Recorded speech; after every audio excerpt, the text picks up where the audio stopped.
खबरों में बात करते हैं जौनपुर ब्लॉक की, जहां ग्राम कारणी मल्ली में स्वर्गीय शूरवीर सिंह रावत की पुण्यतिथि और पितरों के शांति के लिए 7 दिवसीय श्रीमद् भगवत कथा ज्ञान गंगा पितृ यज्ञ का आयोजन के तीसरे दिन कथा व्यास खुशीराम मैठाणी ने कहा कि श्रीमद् भगवत कथा के श्रवण से भक्ति ज्ञान व वैराग्य की प्राप्ति होती है। उन्होंने कहा कि मनुष्य का वास्तविक लक्ष्य भगवत भक्ति है। सांस्कारिक मोह माया जाल में मनुष्य फंसा हुआ है, इसलिए वह अपना मूल लक्ष्य प्राप्त करना चाहता है तो साथ में भगवत नाम संकीर्तन करते हुए अपने सांस्कारिक कार्य करते रहे, जिससे मनुष्य का कल्याण हो जाएगा। मनुष्य जीवन में आने अनजाने रोज कई पाप होते हैं, उनका ईश्वर के समक्ष प्रायश्चित करना ही एकमात्र मुक्ति पाने का उपाय है। उन्होंने ईश्वर आराधना के साथ अच्छे कर्म करने का आह्वान किया। साथ ही कहा कि बुराइयों को छोड़कर इंसान सत्य की राह पर चले। सनातन की जो ज्योत जलती है वह निरंतर जलनी चाहिए। इस दौरान गांव सहित क्षेत्र के सैकड़ों ग्रामीण महिलाओं व पुरुषों ने श्रीमद् भगवत कथा का श्रवण कर आशीर्वाद प्राप्त किया। वहीं अनेक भजनों में भक्तों द्वारा जमकर नृत्य भी किया गया। सभी लोग कृष्ण राम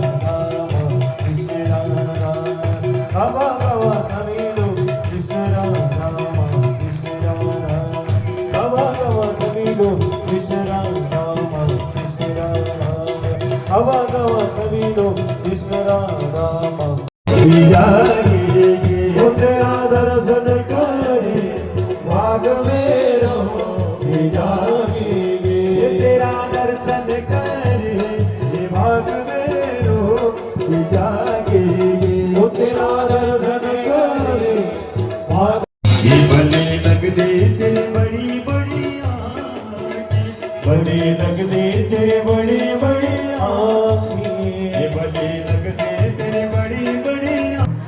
सर्वे भवन्तु सुखिनः, सर्वे सन्तु निरामया, सर्वे भद्राणि पश्यन्ति, माँ कस्य दुख भाव भवेत्। श्रीमद् भागवत ज्ञान यज्ञ है जो हमारे यजमान श्री पदम सिंह जी ग्राम सभा कांडी मल्ली में आयोजित किया जा रहा है।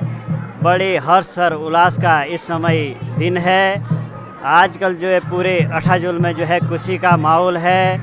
और ये भागवत कथा किस लिए की जाती है? जैसे कोई अधोगति में चले जाता है तो पितृ शांति के लिए जो है श्रीमद् भागवत किया जाता है। घर में खुशहाली के लिए, क्षेत्र में खुशहाली के लिए श्रीमद् भागवत किया जाता है। और इसमें हमारे यजमान स्वर्गीय श्री शूरवीर सिंह रावत जी के निधन में हमारे यजमान ने जो ये श्रीमद् भागवत कथा का आयोजन किया और क्षेत्र में भी जो है खुशी का माहौल है। ऐसे आयोजन से जो है हर गांव में या हर घर में जो है खुशहाली आती है, सुख शांति बनी रहती है और हमारे इष्ट देव कुल देव की जो है इसमें आराधनाएं होती है, हवन पूजा पाठ और कथा भागवत जो है सुनाई जाती है। मंगलम भगवान विष्णु मंगलम गरुड़ध्वजः मंगलम पुंडरीकाक्ष भूय भूपति मंगलः सच्चिदानंद रूपाय विश्वोत्पत्त्यादि हेतवः तापत्रय विनाशाय श्री कृष्णाय वयं नमः। निगम कल्पतरोर्गलितं फलं सुखमुखा दव अमृतं पिबत भागवतं रसमालयं मुहुरहो रसिका भुवि भावुकः। आइए भारत भूमि की इस धराधाम उत्तराखंड की देवभूमि हिमालय पर्वत में कांडी गांव में जौनपुर मंडल के अंतर जो भागवत रूपी रसगंगा बह रही है, रावत परिवार के रूप में यहाँ पे उन्होंने अपने पितरों के लिए जो है स्वर्गीय शूरवीर सिंह की वार्षिक के उत्सव में भागवत रूपी गंगा को अपने गांव कांडी में लाया है। भगवान कृष्ण को बुलाया है। भागवत रूपी भगवान को बुला करके मैं ये संदेश देना चाहूँगा सभी क्षेत्रवासियों को, अपने उत्तराखंड में, उत्तर प्रदेश को, अपने पूरे भारत भूमि के हर क्षेत्र के भगवान के प्रेमी भक्त जनों को इस विश्व कोई ब्रह्मांड में मेरी आवाज़ आए कि मेरा एक संदेश ज़रूर होगा, ये सब सीखें।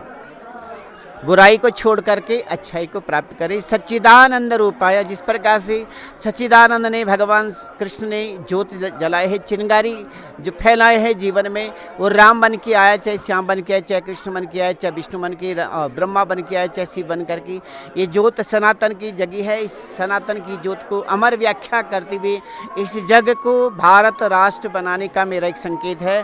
जिस प्रकार जो है धीरेन्द्र शास्त्री भी जो है और इस भारत की ज्योत को जगाने का कार्य करा, मैं भी यही वचन चाहता हूँ कि मेरा देश इस त्रिशक्ति के साथ में, ब्रह्मा विष्णु महेश, भगवती महाकाली माँ लक्ष्मी माँ सरस्वती की शक्ति के साथ में देश को बहुत ऊंचा, बहुत आगे ले जाएं। जो पूरे ब्रह्मांड में, पूरे देशों में, अन्य देशों में भारत का जो चौथे नंबर पे अभी है और विश्व गुरु बनने के लिए तैयार है और पहले नंबर पे आके पूरे देश का गुरु बने, ये मेरी व्यासपीठ से आपके लिए संदेश है, पूरे देश के लिए संदेश है। सब प्यार से रहे, प्रेम से रहे, एक होकर के बने, मिल के रहे, बांट के रहे। ऐसा नहीं कि हमने बांटना है, हमने बांट करके खाना है। ये मेरा एक संदेश होगा कि भगवान को भी मानेंगे, लेकिन सर्वप्रथम मैं चाहता हूँ कि जो हमारे जिस गर्भ से हमने जन्म लिया है, जिस माता पिता के बीज से, माँ के गर्भ में हम समाहित होके इस धरती पे आए हैं, सबसे पहले माता पिता का सम्मान। और देश में जो घटनाएँ घट रही है, इस पर विराम होना चाहिए।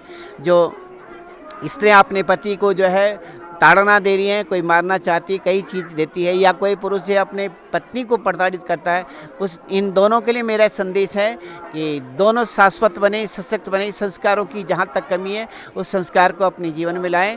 संस्कार अब बहुत जरूरी है। संस्कार होएंगे तो हमारा सनातन जगेगा, और सनातन जगेगा तो भारत भूमि बची रहेगी, और भारत भूमि होगी तो विश्व में हमारा स्थान पहला होगा। और जब पहला स्थान तो हम चांद क्या, सूरज क्या, पूरे ब्रह्मांड में भारत भूमि का स्थान हो गया। बोले भागवत भगवान की जय, बोले पितृ देवताओं की जय।